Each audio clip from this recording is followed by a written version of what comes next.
அஸ்ஸலாமு அலைக்கும் வரஹ்மத்துல்லாஹி தஆலா வபரகாத்து. எவரேனும் நம்மை சொற்களாலோ செயல்களாலோ அவர்களின் நடத்தைகளாலோ நம் மனதை புண்படுத்தி விட்டால் காலங்கள் பல கடந்தாலும் அந்த காயங்களை நாம் மறப்பதில்லையே. அன்பானவர்களே, நாம் எத்தனை நபர்களை தினம் தினம் நம்முடைய வார்த்தைகளாலோ செயல்களாலோ நடத்தைகளாலோ பிறர் மனங்களை புண்படுத்துகிறோம் என்று நினைத்து பார்த்திருக்கிறோமா? எம்பெருமான் ஸல்லல்லாஹு அலைஹி வஸல்லம் அவர்கள் பிறர் உள்ளங்களை உடைப்பதை ஒருபோதும் அனுமதித்ததில்லை. பிறருடைய மனங்களை காயப்படுத்துவதை வன்மையாக கண்டித்திருக்கிறார்கள். எந்த அளவிற்கு என்று சொன்னார்கள் பெருமானார் ஸல்லல்லாஹு அலைஹி வஸல்லம் அவர்கள், இதா கானு ஸலாஸா ஃபலா யதனாஜா இஸ்னான் தூன ஸாலிஸ் என்றார்கள்.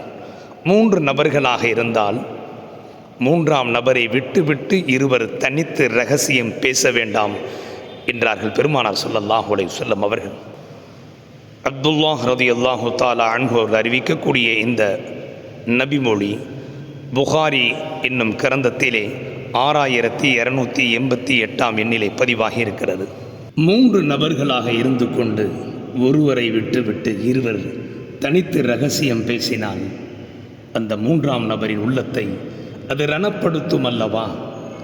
அதுபோன்று சிறிய அளவிலே பிறர் மனம் ரணப்படுவதை கூட எம்பெருமானார் ஸல்லல்லாஹு அலைஹி வஸல்லம் அவர்கள் விரும்பவில்லை என்பதைத்தானே இந்த நபிமொழி நமக்கு மிக தெளிவாக உணர்த்துகிறது. அன்பானவர்களே, இந்த உம்மத்தின் ஃபிரௌன் என்று அழைக்கப்படக்கூடிய அபூஜஹல் என்கிற கொடியவனின் மகனார் இக்ரிமா ரலியல்லாஹு தஆலா அன்ஹு அவர்கள், இந்த இக்ரிமா ரலியல்லாஹு தஆலா அன்ஹு அவர்களும் பல காலங்கள் குஃப்ரிலே இருந்தவர்கள்தான். அவர்கள் காஃபிராக இருந்த காலத்தில் பல சஹாபாக்கள் கொல்லப்படுவதற்கு அவர்கள் காரணமாக இருந்திருக்கிறார்கள். எம்பெருமான் ஸல்லல்லாஹு அலைஹி வஸல்லம் அவர்களுக்கும் அவர்களுடைய தோழர்களுக்கும் எண்ணிலடங்கா இன்னல்களையும் துன்பங்களையும் கொடுத்தவர்கள்தான் இக்ரிமா ரலியல்லாஹு தஆலா அன்ஹு அவர்கள். ஆனால் எப்பொழுது இஸ்லாத்தை ஏற்றுக்கொண்டார்களோ எம்பெருமான் ஸல்லல்லாஹு அலைஹி வஸல்லம் அவர்கள் சபையிலே அமர்ந்திருக்கிறார்கள் சஹாபாக்களோடு. தூரத்திலே இக்ரிமா ரலியல்லாஹு தஆலா அன்ஹு அவர்கள் வருவதை பார்த்ததும் தன்னுடைய சஹாபாக்களிடத்திலே சொல்லுவார்கள், இதோ இக்ரிமா நம்மை நோக்கி வந்து கொண்டிருக்கிறார். அவர் வருகின்ற பொழுது அவருடைய தந்தை அபூஜஹலை குறித்து நீங்கள் பேசாதீர்கள் என்று சொல்லுவார்கள். என்ன காரணம் தெரியுமா?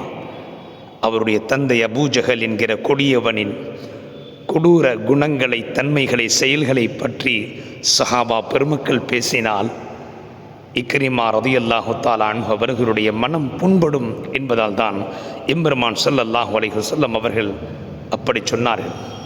அன்பானவர்களே, பெருமானார் ஸல்லல்லாஹு அலைஹி வஸல்லம் அவர்கள் இறந்தவர்களை திட்டுவதற்கு கூட அனுமதிக்கவில்லையே.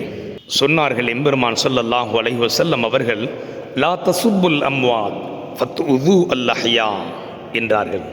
இறந்தவர்களை திட்டாதீர்கள், அதனால் உயிருடன் இருப்போரை துன்புறுத்தியவராக நீங்கள் ஆகிவிடுவீர்கள் என ரசூலுல்லாஹி ஸல்லல்லாஹு அலைஹி வஸல்லம் அவர்கள் கூறியதாக முகீரத்து இப்னு ஷுஅபா ரலியல்லாஹு தஆலா அன்ஹு அவர்கள் அறிவிக்கக்கூடிய இந்த பொன்மொழி நபிமொழி திருமிதி என்னும் கிரந்தத்திலே பதிவாகி இருக்கிறது.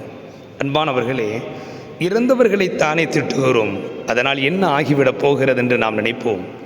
இறந்தவர்களை திட்டுவதால் உயிருடன் இருக்கக்கூடிய அவர்களுடைய உறவுகளின் உள்ளங்களை அது உடைக்கச் செய்யும் என்பதால் தான் எம்பெருமான் ஸல்லல்லாஹு அலைஹி வஸல்லம் அவர்கள் இதையும் தடை செய்தார்கள். வாழும் காலமெல்லாம் நம்முடைய சொற்களாலோ செயல்களாலோ நடத்தைகளாலோ பிறர் மனதை புண்படுத்துதல் என்கிற கொடூர பாவத்திலிருந்து நம்மையும் நம் மனைவி மக்களையும் வல்ல அல்லாஹ் ஜல்ல ஷானுஹு தஆலா பாதுகாத்தல்வானாக. அஸ்ஸலாமு அலைக்கும் வரஹ்மத்துல்லாஹி தஆலா வபரகாத்துஹு.